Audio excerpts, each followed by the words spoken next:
The 26th of April, 1986, 1:23 a.m. Inside the fourth reactor of the Chernobyl Nuclear Power Plant, engineers prepare for an experiment.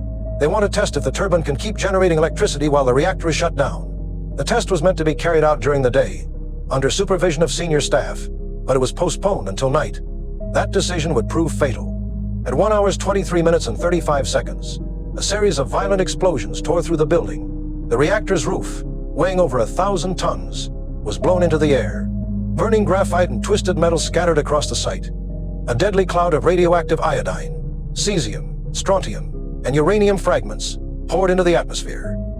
Radiation levels soared to hundreds of thousands of times above normal. In the control room, the engineers were in shock. The instrument showed zeros. Nobody believed the readings. The shift supervisor called upstairs. "Everything's fine, just a fire." Minutes later, the first fire brigades from Pripyat rushed to the plant. They were told only, "The roof is burning." They carried water, helmets, gloves, but no protection against radiation. Arriving at the site, they found the machine hall ablaze and chunks of graphite scattered across the asphalt. None of them knew that even a brief touch of this material could deliver a fatal dose. Firefighters dragged their hoses onto the roof. Their boots began to melt. Their clothes smoldered, but they kept working. Soon each of them felt a strange metallic taste in the mouth. Nausea, dizziness, and burning pain followed. These were the first symptoms of acute radiation poisoning. Still, they did not stop. That night, 28 firefighters climbed onto the roof. Many of them would never return home. Morning of the 26th of April, 1986. Just 3 kilometers from the station lies the young Soviet city of Pripyat. More than 47,000 people live here, most of them employees of the Chernobyl Nuclear Power Plant and their families. None of them know that, during the night, the greatest technological disaster in human history has already taken place nearby. Life continues as usual. Children prepare for school ceremonies, people go fishing, weddings are celebrated, shops open, and the Prometi Cinema welcomes visitors. The streets are filled with the bustle of an ordinary Saturday. Yet in the air lingers a deadly danger. Radiation levels in the city already exceed normal values by tens of thousands of times. Meanwhile, the first firefighters and plant workers, those who received massive doses of radiation on the roof and inside the turbine hall, are rushed to Pripyat's hospital number 126. Their condition causes confusion, burns on the skin without fire, severe vomiting, dizziness.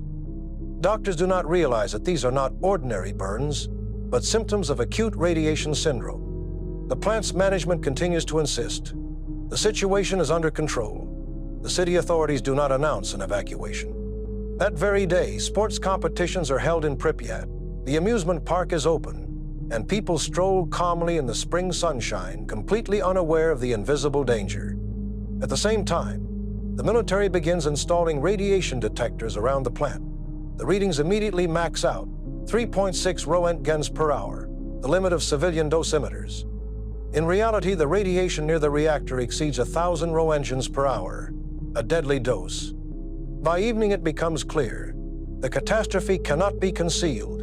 Yet Pripyat still lives its ordinary life. The evacuation will begin only the next day, the 27th of April, nearly 36 hours after the explosion. The 27th of April, 1986. Nearly 2 days have passed since the explosion at Chernobyl's fourth reactor. Pripyat still lives its ordinary life. Children play in the streets.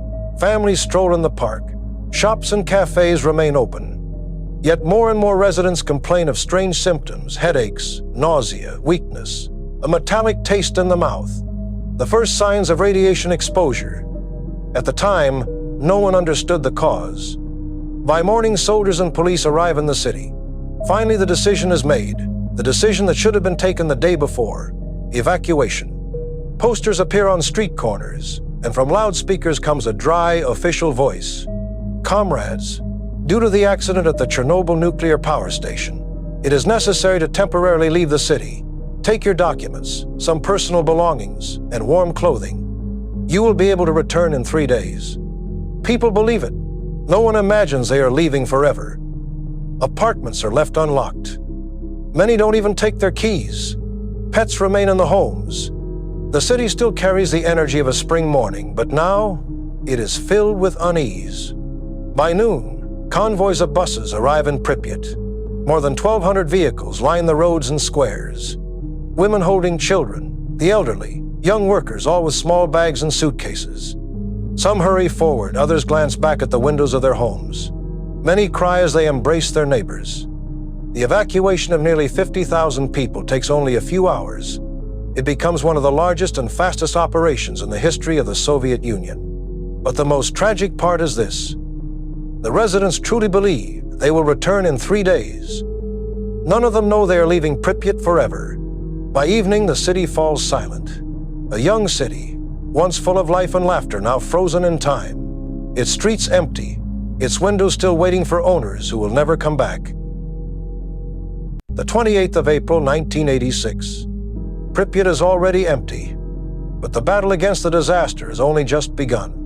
Thousands of soldiers, miners, and construction workers arrive at the station. They will later be called the liquidators. At first, helicopters take to the skies. From above, they drop bags filled with sand, lead, and boron directly into the burning reactor. From the air, it looks like a battlefield, smoke rising, shattered walls, a glowing crater below. In just a few days, more than 5,000 tons of materials are dropped in an attempt to smother the fire and reduce the release of radiation. Then comes the turn of men. They climb onto the rooftops of the neighboring reactor blocks, where fragments of graphite lie scattered. Each piece carries a lethal dose of radiation. Staying there for more than 40 seconds is certain death.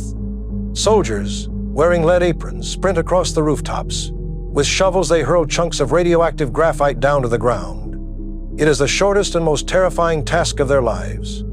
Many will later be hospitalized with severe burns and fatal radiation sickness. Robots were meant to do this work, but the radiation was so intense that their electronics failed almost instantly. And so men replaced machines. They were called biorobots. Human beings forced to do by hand what technology could not. Elsewhere, miners dig a tunnel beneath the reactor. Their mission? To build a cooling system, to stop the molten uranium from burning through the ground and contaminating the water table. They work in unbearable heat, almost naked, because no protective suits are available. Nearly 400 miners from Tula and Donbass are brought in.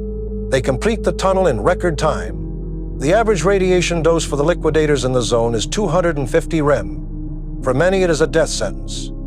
They knew the risks. They knew they were sacrificing themselves. But it was their courage that stopped a catastrophe which could have destroyed half of Europe. May 1986. Silence surrounds Chernobyl. Pripyat is empty, and with it, dozens of nearby villages. The Soviet government makes a decision to create a 30-kilometer exclusion zone. More than 100,000 people are hastily evacuated. They are allowed to take only documents and the bare essentials. Meals are left on kitchen tables. In apartments remain toys, books, photographs. Everything looks as if the owners have just stepped outside and will return any moment. But they will never return. Meanwhile, inside the zone, the work of the liquidators continues. Some wash radioactive dust from the streets. Others remove contaminated vehicles and debris. They work to prevent the spread of radiation. Every day is a risk. Every task, a battle with an invisible enemy. But above all stands one mission: to seal the destroyed reactor. Thousands of engineers, soldiers, miners, and builders from across the Soviet Union work side by side. They haul steel structures, weld beams, pour concrete. On the rooftops, men can remain no longer than 40 seconds. They knew. Each step onto that roof was a step toward death. But almost no one refused. In record time, just a few months, a massive concrete sarcophagus rises over the fourth reactor. It does not solve the problem completely, but it halts the emissions and saves millions of lives in the USSR and across Europe. Chernobyl will forever remain a symbol of tragedy and of courage. The faces of the liquidators, those who walked into the inferno, became a symbol of sacrifice, made in the name of the future.